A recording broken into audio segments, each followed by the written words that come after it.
مطلب عمل جانتی تھی کہ زارا اور لیحہ کہاں ہے، وہ ان سے رابطے میں تھی۔ ان نے زیر لب افسوس سے کہا تھا۔ باری باری اس نے ساری ریکارڈنگز سنی تھی۔ کیا تھا ان ریکارڈنگز میں؟ دھوکہ فریب۔ اس نے واش روم کے بند دروازے کو دیکھا تھا، اس کا دل سولی پر لٹکا تھا، غصے سے رگیں تنی تھی۔ موبائل اٹھا کر بیڈ پر پڑھا تھا، بے بس سا ہوا تھا وہ، اسے اپنے فیصلے پر دکھ ہوا تھا، اپنی محبت پر دکھ ہوا تھا، کیسے وہ اپنے سچے جذبے لٹا گیا اور بدلے میں کیا ملا؟ دھوکہ۔ ارحان کیا ہوا؟ بات تم سے نکلتے ہی اس نے ارحان کو غصے سے ٹہلتے دیکھا تو قریب آ کر پوچھا، تم جانتی تھی زارا کہاں ہے؟ غصے سے مڑ کر اس کے دونوں بازو کو جھٹکے سے پکڑ کر دبوچا تھا۔ وہ جو اس آفت کے لیے بالکل بھی تیار نہیں تھے۔ گیلے بال جسم سے مہکتی سوندھی سوندھی خوشبو اس کے چوڑے سینے کے ساتھ لگی تھی اور اس کے گیلے بال لہرا کر ارحان کے منہ پر لگے تھے۔ چاند چینٹی اس کے چہرے پر پھوار بن کر برسی تھی۔ کوئی اور وقت ہوتا تو وہ اس پر صدقے واری جاتا اس کو اس روپ میں دیکھ کر، مگر اس وقت وہ دھوکے، غصے اور اشتعال کے سلب پر لٹکا تھا۔ نفرت سے اس کے گیلے بالوں کو چہرے سے ہٹایا تھا اور بازو پر دباؤ مزید بڑھا تھا۔ ارحان، میں تمہیں بتانے والی تھی۔ اسے ایک دم ملیحہ والی بات یاد آئی تھی۔ یہ کیا کر گئی تھی وہ؟ اس نے تو ارادہ کیا تھا کہ وہ ارحان کے آتے ہی اسے سب بتا دے گی۔ پھر وہ کیسے بھول گئی اسے بتانا؟ اس نے اس کے غصے کو دیکھ کر خوف سے آنکھیں بند کرتے ہوئے کہا تھا، کب بتانے والی تھی؟ جب میرا بھائی اس کے عشق میں برباد ہو کر مر جاتا، یا تب جب میں اسے منو مٹی تلے دفناتا؟ اتنی بےحس کیسے ہو سکتی ہوں میری محبت کہ ایک انسان اس کے سامنے عشق میں ملن کے لیے ایڑیاں رگڑ رہا ہو، اس کا دل بند ہو رہا ہو اور تمہارے پتھر دل کو کوئی فرق نہ پڑے؟ اس نے بازو پر دباؤ بڑھاتے اس طرح آنکھوں سے اسے دیکھتے ہوئے کہا تھا، دیکھو ارحان، میں اذہان بھائی کو مت کہو نے بھائی، کچھ نہیں لگتے وہ تمہارے۔ ارے پتہ بھی ہے رشتے کیسے بنائے جاتے ہیں، بھائی کسے کہتے ہیں؟ بہنیں تو اپنی جان کا صدقہ دے دیتی ہیں، بھائیوں کے لیے تم انہیں ان کی خوشی کا ایڈریس نہیں دے سکے۔ اس نے نفرت سے ایک ایک لفظ چھپاتے ہوئے کہا تھا۔ وہ آنسو بہا رہی تھی، اب اسے شدت سے اپنی غلطی کا احساس ہو رہا تھا۔ وہ کیا کر گئی تھی؟ Arhan, I am sorry. انہوں نے خوف سے لرزتے ہوئے کہا تھا، نہیں اماں بی بی، نہیں، ہر بار سوری کام نہیں آتی، تمہیں تو کام ہی بنا لیا، غلطی کر لی، سوری بول دیا، سب ٹھیک ہو گیا۔ تمہارے سوری کہنے سے میرے بھائی کے گزرے دنوں کی، یا جس عزیز سے وہ گزر رہا ہے، وہ ختم ہو جائے گی۔ تمہاری سوری کہنے سے گزرے دنوں کی تڑپ مٹ جائے گی۔ ایسا ہوتا اگر بات میری ذات کی حد تک ہوتی، اب بات میرے بھائی کی تڑپ کی ہے، اس کی ذات کی، اور میں کسی صورت برداشت نہیں کروں گا۔ اس نے جھٹکے سے اس کا بازو چھوڑتے ایک ایک لفظ اس پر باور کروایا تھا۔ ارحان، مجھے زارا نے اپنے وعدے سے باندھا ہوا تھا، میں کیا کرتی؟ اس نے اس کے سامنے آتے روتے ہوئے کہا تھا، کیا تمہارا وعدہ کسی کی زندگی سے بڑھ کر تھا؟ مجھے اگر اس دن ان کا ہارٹ فیل ہو جاتا تو تم معاف کر سکتی کبھی؟ کیا خود کو تم ایک قاتلہ کہلاتی امل بی بی، ایک قاتلہ؟ کہ تم جسے صحیح غلط کا فرق نہیں پتہ چلتا، یا تمہارے سینے میں دل نہیں؟ وہ شخص جس نے تمہاری ہاتھ بڑے پاپا سے بدتمیزی کی، ان کے سامنے سینہ تان کر کھڑے ہوئے تمہیں پروٹیکٹ کرنے کے لیے، تم نے تو ان کے رشتے کو ہی بے مول کر دیا۔ آج مجھے بہت پچھتاوا ہو رہا، میں نے تم جیسی بے حس لڑکی سے محبت کی، اپنے سچے جذبے تم پر لٹائے۔ میرے لیے میرے بھائی سے بڑھ کر اس دنیا میں کوئی رشتہ اہم نہیں، میرے بھائی پر ایسی ہزاروں رشتے قربان، میں تمہیں نہیں۔ ارحان پلیز، خدا کا واسطہ ہے رحم کرو۔ نہیں۔ اس نے آگے بڑھ کر تیزی سے اس کے لبوں پر ہاتھ رکھا تھا اور پوری شدت سے اس کے گلے لگی تھی۔ ہٹو پیچھے، اس حساب سے میرا دل پگھلنے والا نہیں۔ اس دل کو تم نے پتھر بنایا ہے اپنی حرکتوں سے، جس سے تمہارا دل پتھر تھا نا، بھائی کے معاملے ایسے ہی میرا دل بھی پتھر رہے گا اب ہمیشہ تمہارے معاملے میں، اور یہ دل کبھی موم نہیں ہوگا، میری آخری سانس تک بھی نہیں۔ آئی سمجھ اس کو خود سے الگ کرتے بیڈ پر دھکا دیتے وہ تیز تیز قدم اٹھا تھا، باہر کی طرف بڑھا تھا اور اذہان کے کمرے میں گیا تھا، مگر وہ حالی تھا۔ بھائی کیا رات سے درگاہ ہی نہیں لوٹے؟ انہوں نے زیر لب پریشان سے کہا تھا۔ مراد حق نواز فقیرہ حاجہ دینو کہاں سب؟ اس نے غصے سے داتے ہوئے سب کے نام لیے تھے۔ جی صاحب جی، سب بوتل کے جن کے ہاں حاضر ہوئے تھے۔ تم دونوں یہاں ہو تو اذہان بھائی کے پاس کون ہے کہ وہ اکیلے ہیں درگاہ پر؟ تم لوگوں سے کہا تھا نا کہ ان کے ساتھ رہے گا، ایک ان کی طبیعت ٹھیک نہیں، کچھ ہو گیا انہیں تو؟ وہ پریشانی میں غصے سے نوکروں پر گھرایا تھا۔ چھوٹے ملک سے اب درگاہ پر نہیں، وہ ملک سے باہر گئے ہیں، انہوں نے کہا تھا کہ وہ کس ملک جا رہے ہیں اس کی اطلاع وہ خود آپ کو دیں گے۔ حق نواز نے بتایا تھا؟ کیا کہا؟ کب گئے وہ؟ مجھے کیوں نہیں بتایا؟ اس نے حیرانگی سے پوچھا۔ صبح 4 بجے ان کی پرواز ہوئی، ہم چھوڑ کر آئے تھے۔ مراد نے بتایا تھا۔ درگاہ سے کب لوٹے تھے؟ اس نے خود کو نارمل کرتے پوچھا تھا۔ 2:30 بجے۔ مراد نہیں بتایا تھا؟ ٹھیک ہے تم سب جاؤ۔ اس نے ان سب کو بھیجا تھا 2:30 بجے، اتنی لیٹ اس ٹائم تو میں کسی بے وفا اور پتھر دل بے حس لڑکی پر اپنی حال شدتیں لٹا رہا تھا جو اس قابل ہی نہیں کہ اس سے محبت کی جائے۔ اس نے نفرت سے کہا تھا۔ اس کا غصہ کسی طور کام نہیں ہو رہا تھا۔ فقیرہ، اس نے پھر سے فقیرہ کو آواز دی. جی. فقیرہ نے آتے ہی کہا تھا جاؤ روم سے میرا موبائل اور گاڑی کی کیس لا کر دو. اور فقیرہ سار ہلاتی اندر کی طرف بڑی تھی جہاں اماں گھٹنوں میں سادی ہچکیوں سے رو رہی تھی. انہیں چپ کر کے ارحان کی بتائی ہوئی چیزیں لی تو باہر آئی تھی. بائی پلیز کہاں ہے بتائیے مجھے پریشانی ہو رہی ہے. جب بھی نمبر آن کرے خدا کے لیے لازمی کانٹیکٹ کیجیے گا. اذہان نے فقیرہ سے موبائل لیتے اذہان کو وائس میسج کیا تھا. کال بھی کاٹ چکا تھا مگر اس کا نمبر بند جا رہا تھا. آئی ہوپ بھائی آپ ٹھیک ہو کہتے وہ گاڑی کی کیس لے کر باہر نکل گیا تھا. سب ٹھیک ہے. کال ڈسکنیکٹ ہوتے نشا نے علیحا کی طرف حیرانگی سے دیکھتے پوچھا تھا. وہ پوری شدت سے اس کے گلے لگی تھی روتے ہوئے. علیحا میری جان ایزی بچہ ریلیکس. اس نے اس کی کمر سے ہلاتے ہوئے کہا تھا. زارا نے سب خراب کر دیا. ماہر بھائی نے بہت غلط کیا. ان سب نے مل کر دھوکہ دیا. یہ سب بہت غلط کر رہے ہیں. ان سب نے مل کر ایک جیتے جاتے انسان کو تڑپا دیا. وہ بہت درد میں ہے. آپ نے دیکھا کیوٹ کر وہ کیسے تڑپ رہے ہیں. ان کی آنکھوں میں کتنی بے چینی ہے. سب میری غلطی ہے. مجھے سب پہلے کرنا چاہیے تھا. وہ ہچکیوں سے رو رہی تھی. کیوٹ کر کی جان مت ہلکان کر خود کو. اچھا پہلے ریلیکس ہو جو طبیعت خراب ہو جائے گی. ہم اس پر ریلیکس ہو کر بات کرتے ہیں. اس نے اس کو خود سے الگ کرتے اپنے ہاتھوں سے اس کے آنسو صاف کرتے ہوئے کہا تھا. پانی پیو. پانی کا گلاس اس کی طرف بڑھاتے ہوئے کہا تھا. اس نے 2 گھونٹ پی لیے تھے. بے دلی سے ہاتھ پکڑو میرے زور سے. اس نے اپنے دونوں ہاتھ اس کے آگے کرتے کہا تھا. جنہیں علیحا نے زور سے پکڑا تھا. ایک بات یاد رکھنا میں ہمیشہ ہر بات میں تمہارے ہر فیصلے میں تمہارے ساتھ ہوں. جیسے کہو گی ویسے ہی ہوگا. آئی پرامس میرا ساتھ ہمیشہ تمہارے ساتھ رہے گا. اس نے اس کو اطمینان دلاتے ہوئے کہا تھا. اس نے ہاں میں سار ہلایا تھا. اب مجھے بتاؤ تمہیں یہ سب کب پتہ چلا. اس نے اس کے ہاتھ تھام میں ہی پوچھا تھا. کل رات کو اس نے بتایا تھا. کہہ سکتی ہو تمہاری غلطی ہے. تمہیں تو پتہ ہی کل چلا. دیکھو علیحا وہ میرے بھی بھائی ہیں. ان کی تڑپ کے لیے میں بھی ان کے ساتھ اتنا ہی تڑپی ہوں. مگر ہو سکتا ہے ان کا ملنا ایسے ہی لکھا ہو. کچھ معاملات ایسے ہوتے ہیں میری جان جن میں ہم چاہ کر بھی کچھ نہیں کر سکتے کیونکہ وہ پہلے سے طے ہوتے ہیں. لکھے ہی ویسے ہوتے ہیں. یا یوں سمجھو خدا کی طرف سے بندے کے نصیب میں اتارے ہی ویسے ہوتے ہیں. انہوں نے اس کی آنکھوں کی نمی کو پھر سے صاف کرتے اسے پیار سے سمجھا تھا. آپ کو پوری بات کا نہیں بتانا کیا ہوا اس لیے آپ ایسے کہہ رہی ہیں. کچھ چیزیں انسان کے اختیار میں ہوتی ہیں جیسے دھوکہ نہ دینا, پیٹھ پیچھے وار کرنا, برائی کو اچھائی سے مارنا. اور میری بدقسمتی یہ ہے کہ میرے چاہنے والوں نے جن سے مجھے محبت تھی, جن پر مجھے مان تھا, جو سب میرا غرور تھے, میرا فخر تھے, ان سب نے یہ کیا. میرے غرور کا میرے فخر کا کچرا کر دیا. اس نے افسوس سے کہا تھا. اچھا تو ہم کچھ ایسا کریں گے کہ انہیں اپنی غلطی کا احساس ہو جائے اور وہ پھر کبھی ایسا کسی کے ساتھ نہ کرے. مجھے پوری بات بتا علیحا. مجھے جاننا ہے وہ جو مجھے نہیں پتا. اس نے اس کا سر اپنی گود میں رکھتے اس کے بالوں میں انگلیاں چلاتے ہوئے کہا تھا. اور پھر علیحا نے ساری بات نشا کو بتائی تھی. سب کچھ. اور یہ بھی کہ زارا درگاہ گئی ہے حاکم بابا سے ملنے. کیا اتنا سب کچھ ہوا اور اتنا ہی کہہ پائی. وہ اسپیچ لیس تھی. اس کے پاس کہنے کو کچھ بھی نہیں تھا. وہ کیا تھی وہ کیا کہتی. علیحا بلا وجہ تو نہیں رو رہی تھی. اس کی خود کی آنکھوں میں آنسو آئے تھے. I am sorry cute girl. آپ کو بہت برا لگ رہا ہوگا. آپ کے تو وہ بھائی ہیں. انہوں نے ان کو اس کے آنسو صاف کیے تھے. ایک بات بتاؤ علیحا. اذہان بھائی کو شروع سے ہی قبرستان سے بہت ڈر لگتا تھا.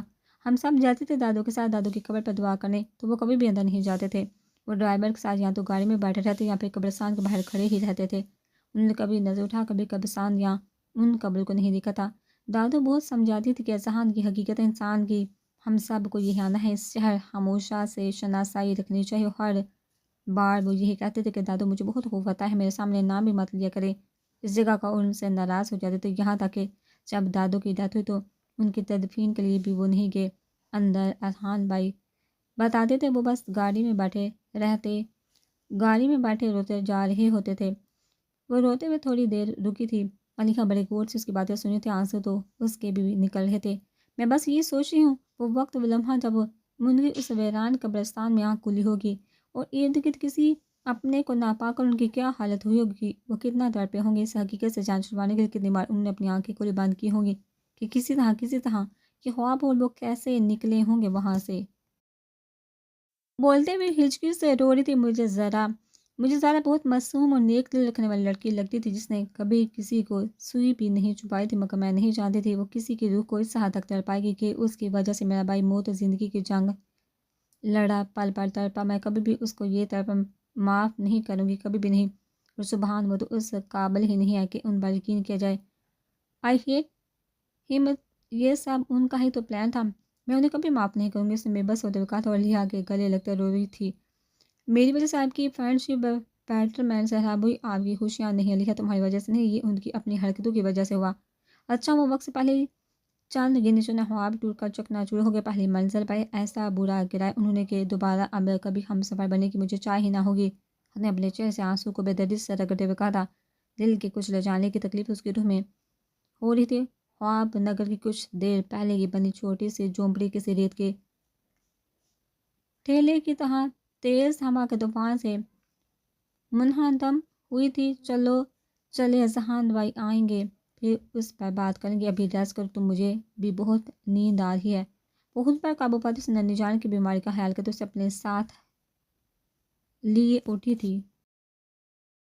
مجھے نیند نہیں آ رہی، اس نے اس کے ساتھ چلتے کہا تھا، کوشش کرو کہ تو آ جائے گی۔ اس نے اس کو روم میں جا کر لٹاتے ہوئے کہا تھا، آپ کس کو بہلا رہی مجھے یہاں کو؟ اس نے لیٹتے ہوئے کہا تھا، ہم دونوں کو اس ٹائم ایک دوسرے کی اسٹرینتھ بننا ہے۔ وہ بھی اس کے ساتھ آ کر لیٹی تھی، لکھا کوشش کرو سونے کی، سب ٹھیک ہو جائے گا کہتے اس نے لیمپ لائٹ آف کی تو رخ دوسری طرف کر کے لیٹی تھی، لیحا نے بھی رخ دوسری طرف کر لیا تھا۔ دونوں ایک دوسرے سے مزید کچھ ڈسکس کرنا نہیں چاہتی تھی، کچھ کرتی بھی ڈسکس تو کیا کرتی، بے آواز آنسو سے سب ٹھیک ہونے کی دعا ہی کر سکتی تھی۔ وہ میرا یونی پہلو ہے، نوٹس کی وجہ سے جھگڑا ہوا تھا، یہ دونوں ماہر بھائی کے دوست ہیں، عمل نے تو ویسے ہی ویڈیوز سینڈ کر دی ہوں گی، ہو سکتا ہے کسی اور کو کرنی ہو۔ جھوٹ جھوٹ سراسر جھوٹ، بابا نے تو کبھی بھی ہمیں جھوٹ بولا نہیں سکھایا تھا۔ زارا آنکھیں بند کی اس کے جملے یاد کرتی رو رہی تھی، آئی لو یو، میں بھلا اپنی زندگی کو کیسے جج کر سکتا ہوں؟ ٹرسٹ می میری سانس، میں ہمیشہ تمہارے ساتھ رہوں گا، بڑے پاپا کو منا لوں گا، اپنا خیال رکھنا۔ اس کے کان میں سبحان کے جملوں کی باز گشت ہو رہی تھی، کہیں مجھ سے پیار بھی تمہارے کسی پلان کا حصہ ہی تو نہیں تھا؟ تم تو کچھ بھی کر سکتے ہو سبحان جعفری، میں تو برباد ہو جاتی اگر میں تمہارے دکھاوے گے پیار کے طلسماتی حصار میں بہہ جاتی۔ تم نے مجھے چاروں خانے چت کر دیے، ہنستے ہو گے تم تو دل میں میرا مذاق بھی اڑاتے ہو گے کہ دیکھو کیسے دشمن کی بہن کو میں نے زیر کر دیا، جان بوجھ کر تم یہاں آئے، تم نے میرے اپارٹمنٹ کے ساتھ اپارٹمنٹ لیا تاکہ میرے قریب رہ کر مجھے اپنے فریم میں پھنسا سکو، مجھ پر نظر رکھ سکو، اپنے بدلے کی آگ ٹھنڈی کر سکو۔ میں سوچ بھی نہیں سکتی تم اتنے گھٹیا نکلو گے، یا اللہ تیرا شکر تو نے مجھ پر اس دھوکے باز کی حقیقت کو لی، اب میرے دل کو بھی صبر دے دے میرے مالک۔ وہ شدت سے روٹھی تھی، ٹھیک ہو تم؟ سبحان نے زارا کے سر پر پیار دیتے ہوئے کہا تھا، جی میں ٹھیک ہوں۔ علیحا نہیں ہے؟ اس نے ادھر ادھر دیکھتے پوچھا تھا۔ نہیں، وہ نشا کی طرف میں گیا تھا، بیل بجائی تھی مگر اس نے دروازہ نہیں کھولا، شاید اب تک سو رہی ہو، لیٹ نائٹ باتیں کرتی رہی ہوں گی۔ اس نے اس کے ساتھ چلتے ہوئے کہا تھا، ویسے سبحان ایک بات کی سمجھ نہیں آئی، تم تو کبھی بھی ہمیں کسی کی طرف بھی رات رکنے نہ دو، پھر علیحا کو کیسے اجازت دے دی؟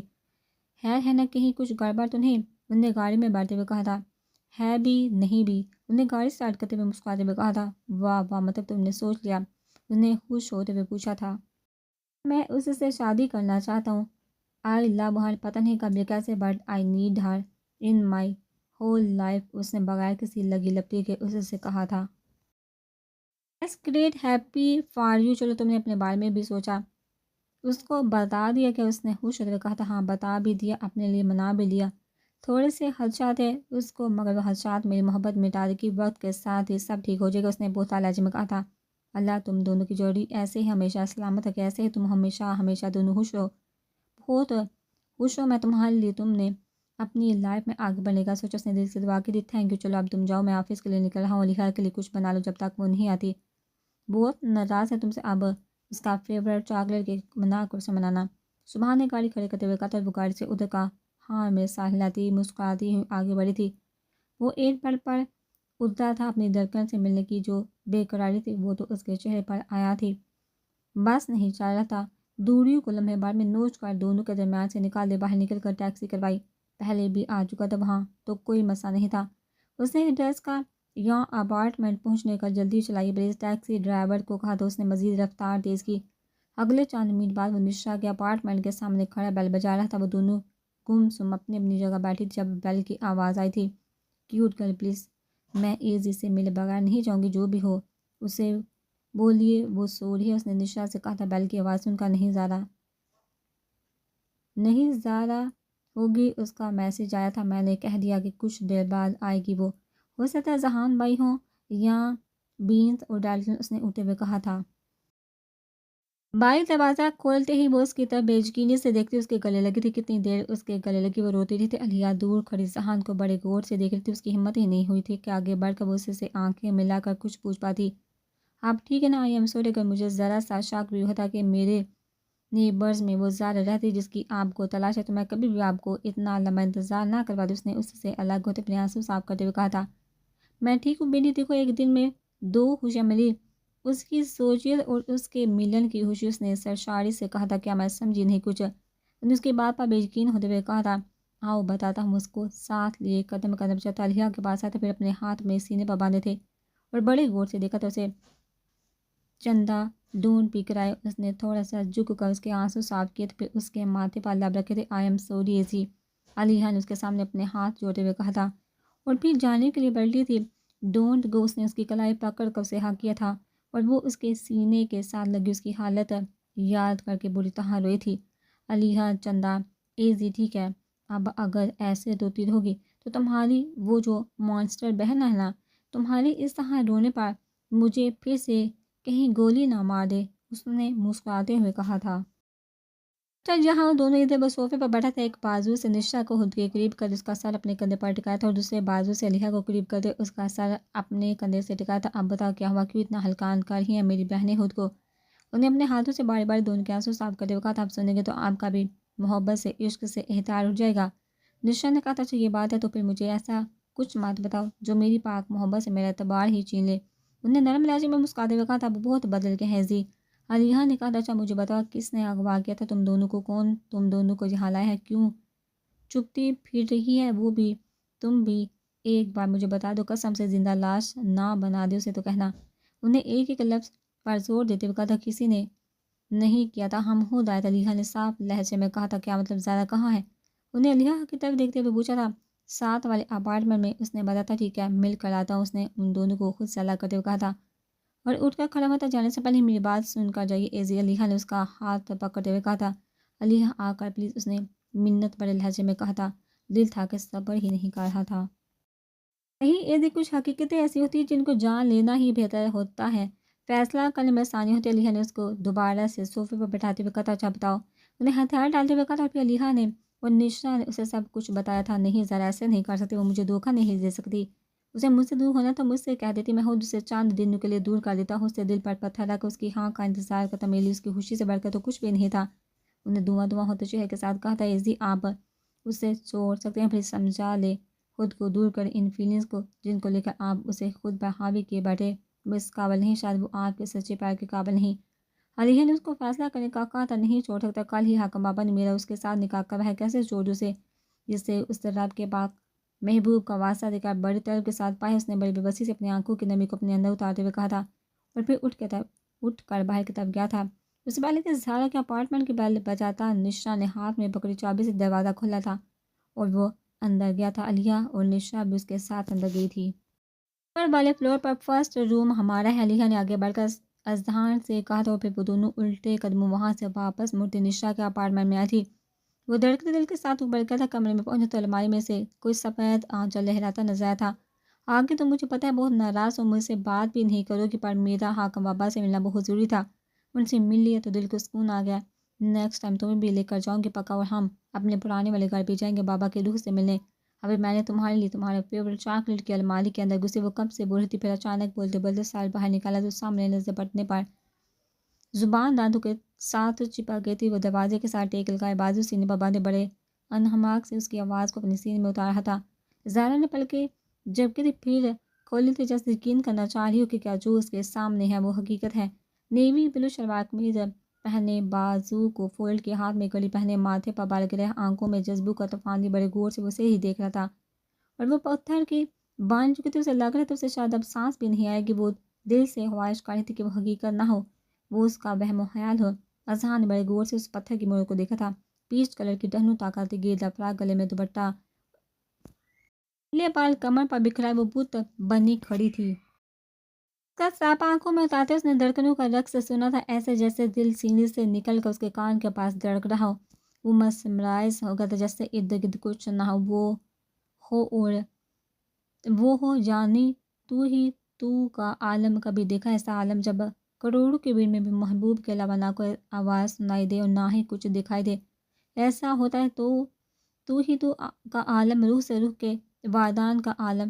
دو بڑھ کے سسکتے تڑپتے دل کو روح یار نصیب ہوا تھا تو دونوں یکٹک پت بن ایک دوسرے کو لڑکیوں کے رقص کا مبہوت ہوئے دیکھ رہے تھے۔ وہ تو اس کمرے میں تھے ہی نہیں، وہ تو اس نیلے جھرنے کے بہتے پانی کے جھیل کنارے کھڑے تھے، جس کا نیلو پانی بڑھ کے رفتاری سے بہ رہا تھا، جس کے چاروں اطراف سفید پہاڑ تھے، جہاں تلسماتی دنیا سر بکھیر رہی تھی، جہاں روحے من ایک دوسرے میں کوئی دنیا کو اپنے ایک ہونے کی اور محبت کے معراج سمجھانے کی کوشش کرتے۔ بے قرار دلوں کو سکون ملا تھا، اذہان کی دشمنی کو آسودگی ملی تھی۔ اسے رشک آ رہا تھا اپنی قسمت پر کہ وہ اپنی زندگی میں اپنے عشق کو اپنی آنکھوں سے دیکھ رہا ہے۔ وہ قدم قدم چلتا اس کی طرف بڑھا تھا، جب کہ پاؤں خوشی سے لڑکھڑائے تھے۔ اذہان، زارا نے تھر تھراتے لبوں سے کہا تھا۔ اذہان نے اس کے پاس کھڑے ہو کر ہاتھ بڑھا کر اس کے گال پر انگلی لگائے تھے اور اس کے آنسو بہہ کر اس کے گالوں پر لڑکھڑائے تھے، جو اس کے زرد کی حد پار نہیں کر سکے تھے۔ وہ دیکھنا چاہتا تھا، وہ اس کی حقیقت ہی ہے، وہ اس لڑکی کے سامنے ہی کھڑا ہے نا، جس کے عشق میں اس نے دن رات اشک بہائے تھے، کہ عشق میں وہ کیس بنا، مجنوں بنا، درد کی ہاک چھانتا رہا تھا، جس کے عشق میں وہ جوگلی محبت کی تپتے صحرا میں پل پل جھلستا تھا، جس کے ہجر نے اس کے دل کو منجمد کیا تھا، جس کے ہجر میں وہ ہاک ہوا تھا، دریا میں کسی تلاتم کی طرح عشق کی بہتی تیز تر موج میں بہہ گیا تھا۔ ایک بگڑے رئیس سے زادے کو دفنا کرنے والی لڑکی اس کے سامنے کھڑی تھی۔ اس سے پہلے کہ وہ کچھ اور مزید کہتی، اس نے خود پر قابو نہ پاتے ہوئے اس کو بازو سے پکڑ کر پورے حق کے ساتھ گلے سے لگایا تھا، پوری شدت کے ساتھ اسے اپنی دھڑکنوں کا شور سنایا تھا، اپنے دھڑکتے دل کے جذبوں کی طرف سنائے تھے۔ اور زارا کو آج اس کی قربت میں عجیب سی تھکن محسوس ہوئی، جیسے کوئی تھکا ہارا مزدور سارا دن محنت کر کے گھر لوٹ کر تھکن سے چور ہو کر گرتا ہے چارپائی پر سستانے کے لیے۔ وہ سانس روک کے اس کے سینے کے ساتھ لگی اس کی شدتیں اپنی کمر پر محسوس کرتی آنسو بہائے تھی، جس لمس کے لیے وہ پل پر تڑپی تھی، جس کے عشق میں خود سے جنگ لڑتی بے حال ہوئی تھی۔ اس کی گرم آغوش میں اس کی دھڑکنوں کا شور بھی الگ ہی تال پر رقص کر رہا تھا۔ دو روحوں کا سفر ختم ہوا تھا، شاید وہ نہیں جانتی تھی، وہ جس سے ڈر کر گھبرا کر جہاں آئی ہے، جسے اپنا محافظ بنا کر وہیں چھوڑ کر اس سے چھپتے چھپاتے آئی ہے، وہ یوں اس طرح اس کے سامنے ہوگا۔ کہیں علیحا نے تو نہیں اس کے ذہن میں ایک جماکہ سا ہوا تھا، اس نے اس کی پناہوں سے خود کو نکالنا چاہتا، اس کے گوش میں مچلتے ہوئے اس سے دور ہونا چاہتا، مگر اس کی کمر پر مزید دباؤ بڑھا گیا تھا۔ نہیں زارا، اذہان ہاتھ ملک، آپ نہیں، بالکل بھی نہیں، اس بار برداشت نہیں کر پاؤں گا۔ اس نے اس کے کان کے پاس لابلاتے اس کے کان کے لو کو شدت سے دانتوں تلے دباتے کہا تھا، اور وہ پھر سے سانس لینا بھولی تھی۔ اس کی بے قرار سانسوں کی تپش کان کے آر پار ہوتی محسوس ہوئی تو روح کانپی۔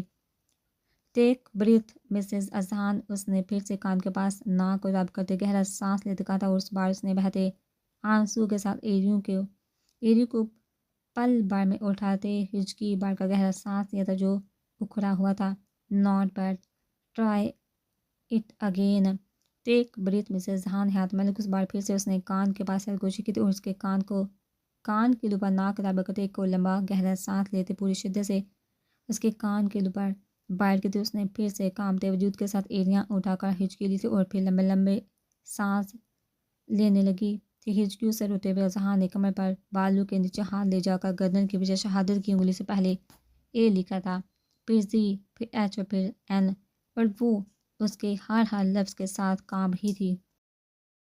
کہ گوشت میں بھی وہ کام رہی تھی، اس کے لمس پر لمبے لمبے سانس لیتے خود کو نارمل کرنے کی کوشش کر رہی تھی۔ اذہان پلیز چھوڑے مجھے، سانس نہیں آئے گا، سانس جانا محسوس کرو اس طرف کو جو میرے اندر عاطف شامل کو مجھے للسا رہی۔ اس نے اس کے کندھے پر سے فراق کھسکاتے اسے حق میں لیے ہوئے وہاں انگلی چلاتے ہوئے کہا تھا، وہ پھر سے کانپ رہی تھی، چھوڑے مجھے۔ اس بار اس نے پوری شدت سے اسے دور کرتے ہوئے کہا تھا، مگر وہ ایک انچ بھی پیچھے نہیں ہٹا تھا۔ اس کی چھوڑے کی تکرار سن کر اس کے اندر ہوا اور جلا تھا۔ اس کے چہرے پر دائیں ہاتھ کو رکھتے، اس کا منہ تھوڑا اوپر کرتے اس کے لبوں پر جھکا تھا، اس کے دونوں بازو کو ایک ہاتھ سے پکڑ کر اس کے کمر کے پیچھے لگایا تھا، نچلے ہونٹ پر دانت کاٹے تھے، اپنی شدت اپنے لابے کو اس کے اندر انڈیل کر بجھانے کی کوشش کر رہا تھا۔ شاید وہ آنکھیں بند کے اس کی سانسوں سے معطل ہو رہی تھی، جو ہر گزرتے سیکنڈ کے ساتھ اس کی تشنی کو بڑھا رہے تھے۔ وہ چاہ کر بھی اسے پیچھے نہیں کر پائی تھی، سانس دوڑ رہی تھی، اور وہ بے حس بن اپنے ڈوبتے دل کو قرار دے رہا تھا۔ ہر گزرتے سیکنڈ کے ساتھ اس کے عمل میں شدت آ رہی تھی۔ پھر اس نے بے حال ہوتے ہوئے اپنے ہاتھوں کی حرکت بند کر لی تھی، جسم بے جان ہو رہا تھا۔ اس کی اکھڑتی سانسوں کو اور مدم ہوتا دیکھ اس کے لبوں کو آزادی دی تھی، اور پھر پوری جان سے اسے اپنے سینے سے لگا، اس کی کمر پر بالوں کے نیچے سے ہاتھ کاٹ کے اس کی کمر سہلائی تھی۔ یہ مار کر قبرستان بھگواتی، تم تو مجھے رتی برابر بھی شکوانا ہوتا تمہاری ذات سے، مگر جس زندہ لاش کو تم نے وہاں پہنچایا تھا نا، اس کی شدتیں اب تم چاہ کر بھی خود پر برداشت نہیں کر پاؤ گی۔ تمہیں پتہ جب میں نے آنکھ کھولی تھی وہاں میری روح کو کس قدر کام بھی تھی. وہ اس کے کندھے پر لابے کے آنسو بہاتا کہہ رہا تھا. خوف ابھی بھی اس کی آنکھوں میں تھا. وہ سب یاد کر کے وہاں سانپ تھا, بہت بڑا سانپ. وہ میری گردن پر لپٹا تھا. میری روح کام گئی تھی. اسے دیکھا وہ پھر سے رو دیا تھا. کیا ہو رہا ہے یہاں, کون ہو تم؟ سبحان نے کھلے دروازے کے باہر کھڑے ہوئے کہا تھا. جب اذہان نے زار کو خود سے الگ کر اس کی طرف مڑ کر دیکھا تھا. جہاں تم؟ سبحان نے بے یقینی سے اسے دیکھتے کہا تھا.